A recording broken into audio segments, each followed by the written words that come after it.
Drama serial تڑپ کے 22ویں episode میں آپ دیکھیں گے کہ زنیرہ کو لئی کڈنیپ کر کے اپنے گھر میں قید رکھتا ہے، جہاں پر وہ اسے کہتا ہے کہ اگر وہ اسے چھوڑ کر بھاگ جائے گی تب بھی اسے معاشرہ قبول نہیں کرے گا۔ اس کے لیے بہترین ہے کہ وہ لئی سے نکاح کے لیے مان جائے، جس پر زنیرہ اس کی باتیں سن کر یہ جتلاتی ہے کہ وہ لئی سے نکاح کرنے کے لیے تیار ہے، اور وہ مولوی سے بات کرتا ہے اور زنیرہ کو اپنے ساتھ گاڑی میں لے جاتا ہے نکاح کے لیے۔ دوسری جانب سعدیہ کو دکھایا گیا ہے کہ وہ سمیر کے ساتھ طبیعت کے بگڑنے پر دواخانے جا رہی ہوتی ہے۔ راستے میں وہ سمیر سے لئی کی شکایتیں کر رہی ہوتی ہے کہ وہ اس کا بالکل خیال نہیں رکھتا۔ لئی کی بے رخی اور اس سے پریشان سعدیہ اپنے بھائی کو سب سنا رہی ہوتی ہے۔ تبھی اس کی طبیعت خراب ہونے پر وہ گاڑی سے اترتی ہے اور وہ لئی کو اور زنیرہ کو ایک ساتھ دیکھ لیتی ہے، جہاں پر وہ بے ہوش ہو جاتی ہے اور اسے سمیر دواخانے تیزی سے لے کر پہنچتا ہے۔ دوسری جانب دکھایا گیا ہے کہ زنیرہ لئی کی قید سے بھاگ جاتی ہے گاڑی سے اتر کر، اور اس کے آگے دکھایا گیا ہے کہ سعدیہ کی طبیعت بگڑنے پر سمیر اسے دواخانے لے جاتا ہے، جس پر ڈاکٹر اسے یہ کہتی ہے کہ اس کی بہن کا آبریشن کرانا ضروری ہے۔ جس کے بعد سمیر بار بار لئی کو فون کرتا ہے، مگر لئی اس کا فون نہیں اٹھا رہا ہوتا ہے۔ دوسری جانب زنیرہ لئی کی قید سے بھاگ کر دوڑتی ہوئی روڈ پر پھر رہی ہوتی ہے، چھپتی چھپاتی اپنی جان بچاتی ہوئی گھر پہنچنے کے لیے۔ سمیر بیٹھ کر زنیرہ کی باتیں یاد کر رہا ہوتا ہے دواخانے میں کہ زنیرہ نے اس سے لئی کی شکایت کروائی تھی۔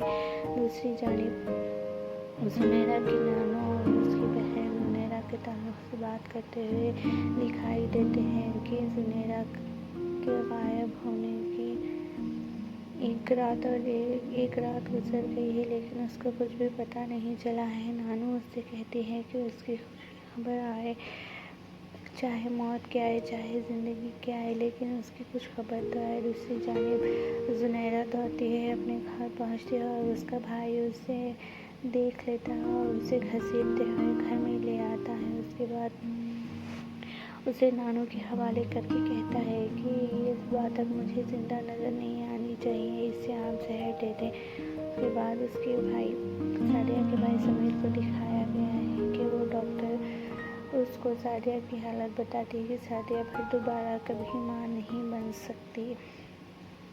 طبیعت کے بگڑنے پر اس کو جلدی دواخانے نہیں پہنچایا گیا، جس کی وجہ سے اس کی یہ حالت ہوئی ہے۔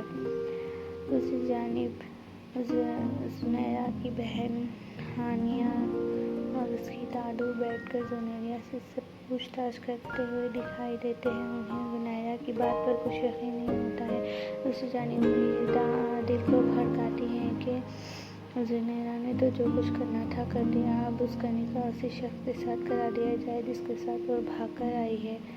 اس کے بعد میں عادل زنیرہ پر حملہ کرتا ہے اور اسے جان سے مارنے کی کوشش کرتا ہے، جس پر عادل کو روک کر زنیرہ کی نانو کہتی ہے کہ وہ اسے زہر دے دے گی۔ عادل اپنے ہاتھ سے زنیرہ کو نہ مارے۔ اسے جنب لائق اپنے گھر پہنچتا ہے اور دیکھتا ہے کہ سعدیہ وہاں پر موجود نہیں ہے، اور اس کو پتہ چلتا ہے کہ سمیر اسے ہاسپٹل لے کر گیا ہے، جس پر وہ اسے بار بار فون کرتا ہے، لیکن سمیر اس کا فون نہیں اٹھاتا۔ سعدیہ اپنی حالت کی ذمہ داری لئی کو بتاتی ہے اور اس کو کہتی ہے کہ یہ سب کچھ لئی کی وجہ سے ہوا ہے۔ لئی نے بہت بے پرواہی کی تھی اس کے ساتھ۔ زنیرہ اپنی پاک دامنی کی ظاہر ہونے کی دعا خدا تعالیٰ سے کرتی ہوئی نظر آتی ہے۔ دوسری جانب زنیرہ کی نانو اسے زہر دودھ میں گھلا کر دیتی ہوئی دکھائی دیتی ہے۔ زنیرہ بیٹھ کر رو رہی ہوتی ہے اور سب سوچ رہی ہوتی ہے کہ اس کی نانو اس کو زہر کا پیالہ لے کر اس کے پاس پہنچتی ہے اور اسے زہر پینے کی ضد کرتی ہے۔ توبہ! زنیرہ اس سے بار بار التجا کرتی جاتی ہے کہ وہ پاک دامن ہے، اس نے کچھ نہیں کیا ہے، لیکن زنیرہ کی نانو اس سے بدلہ لینا چاہتی ہے اپنی بیٹی کی موت کا۔